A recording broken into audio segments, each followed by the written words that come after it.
Today I'm going to show you a crime thriller film titled King of New York. Be ready for spoilers ahead. Whoa!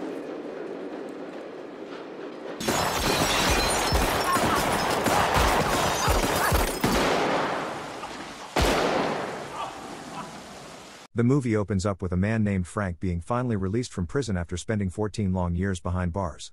Frank was a formidable individual who once held control over numerous illicit businesses in New York City. As he stepped out into the world again, he found that his power had diminished greatly. The Colombians and Chinese had taken over the trade and other business operations after eliminating Frank's associates. In another part of the city, Emilio El Zappa, a Colombian dealer, is shot dead in the phone booth. Then the killers leave a newspaper headline announcing Frank's release. Zappa's partner, King Tito, is in a hotel room with Jimmy Jump and Test Tube, negotiating the purchase of the high-quality product. Jimmy and Test Tube shoot Tito and his bodyguards, then steal the powder. Later, Jimmy, Test Tube, and other members of his gang welcome Frank home in a suite at the Plaza Hotel. Frank leaves to meet two of his lawyers, Joey Delicio and Jennifer, for dinner. Frank expresses his desire to become the mayor and asks Delicio to set up a meeting with Italian mafia boss Clay. When he and Jennifer depart to take the subway, they encounter a group of muggers. Frank first reaches for his gun and then gives them a lot of money, telling them to ask for him at the plaza if they want work. I got work for you. As for Frank White. Delicio goes to the Italians to set up a meeting with Clay, but the mafia urinates in Delicio's shoes and tells him it is a message for his boss. Frank and other members of the gang go to Clay's social club, where Frank tells Clay that he wants a percentage of all his profits on product sales. When Clay insults him, Frank pulls the trigger, shooting the mafioso repeatedly. As he leaves, Frank tells Clay's men that they can all find employment at the plaza. Detectives Bishop, Gilly and Flanagan from the NYPD Narcotics Squad confront Frank the following night. They drive him to an empty lot, where they show him El Zappa's body in the trunk. When Frank refuses to confess, Gilly and Flanagan beat him and leave him in the lot. Frank sends Delicio to Chinatown to contact a leader, Larry Wong, who has $13 million worth of the shipment. Larry wants an upfront payment of $3 million and an additional $500,000 upon the product sale. Frank counters that the two should team up, then split the profits evenly. Larry rejects his proposal and insists that Frank make an immediate decision about purchasing the product, to which Frank declines. Gilly and Flanagan arrest Jimmy and several of Frank's associates, revealing that one of Tito's bodyguards is alive and willing to testify. When Frank learns of his men's arrest, he orders his lawyers to arrange their release. In Chinatown, Frank and his crew kill Larry and his gang, then take the shipment. Frank uses his influence to organize a charity event to raise money for the hospital as a gesture of thanksgiving to the neighborhood. Watching this spectacle of hypocrisy on TV, the police officers mockingly toast to the King of New York, who has outwitted them. The disillusions with the law and the concept of justice. Flanagan thought the law counted for some reason. But now he's convinced that the whole system favors the criminals. Flanagan and Gilly, who are intoxicated, propose taking matters into their own hands. They intend to murder Frank and his gang and make their deaths look like a result of a gang war.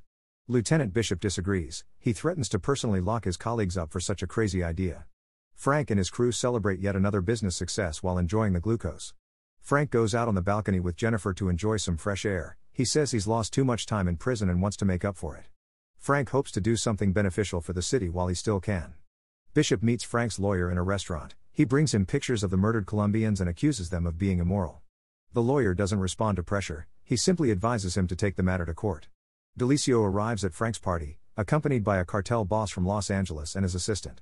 The men express interest in purchasing the Chinese product, with the buyer pledging to pay $6 million up front and an additional $6 million upon its sale. Frank accepts, but the buyer wants to verify the shipment's quality. Suddenly he pulled out a silent pistol and killed one of the guards. As Frank and his girlfriend walk down the corridor, a hitman ambushes them. Frank kills the assailant with a shot to the head. As Melanie tries to escape, the assassin overpowers her and kills her. The attacker swiftly exacts revenge on his friend, bursts into the downstairs area, and shoots the rest of Frank's party. Jimmy is the only one who manages to survive and escape.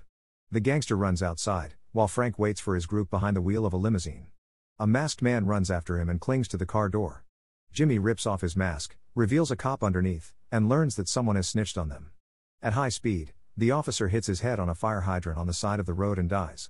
Flanagan and Gilly unleashed intense gunfire, followed by a high-speed chase.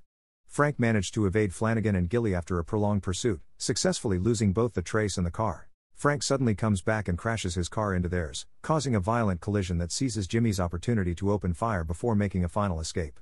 Witnessing this, Flanagan hurriedly exited his vehicle to pursue Jimmy, while Gilly failed to locate Frank in the crashed vehicle. Under the bridge, a sudden shot rang out, hitting Flanagan.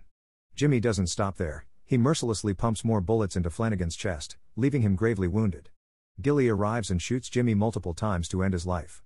After taking down Jimmy, Gilly rushes to aid his partner, but sadly, his efforts were futile. Flanagan's life couldn't be saved. Filled with a mix of emotions, Gilly, consumed by grief and guilt for his fallen comrade, couldn't bear to stay at the funeral. He decides to leave the procession and get into his car. However, as soon as he settled inside, a black limousine approached from behind, and to his surprise, Frank rolled down the window and promptly ended Gilly's life before hurriedly driving away. Frank returned to his headquarters and confronted D'Alessio, whom his men had captured for interrogation. D'Alessio finally reveals that he was collaborating with the police to eliminate Frank.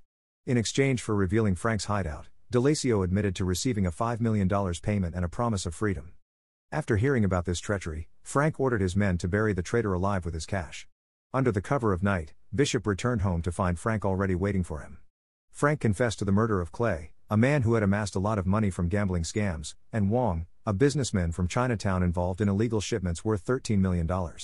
He also revealed that King Tito and the Colombians were exploiting underage girls in their businesses, causing significant damage to the city. Frank doesn't think he killed anyone who didn't deserve it. Frank is furious, threatening to hire an assassin to target anyone involved in his friends' deaths. With a $50,000 bounty on his head, Frank is more than willing to offer the hitman 5 times that amount for every cop involved in the investigation against him. He wants the cops to feel what it's like to be in his situation. Frank threatens the detective with a gun and asks him to disarm and handcuff himself to a chair before leaving the apartment in a hurry. Bishop immediately rushes to a drawer, takes out a spare pistol, and shoots off the cuffs.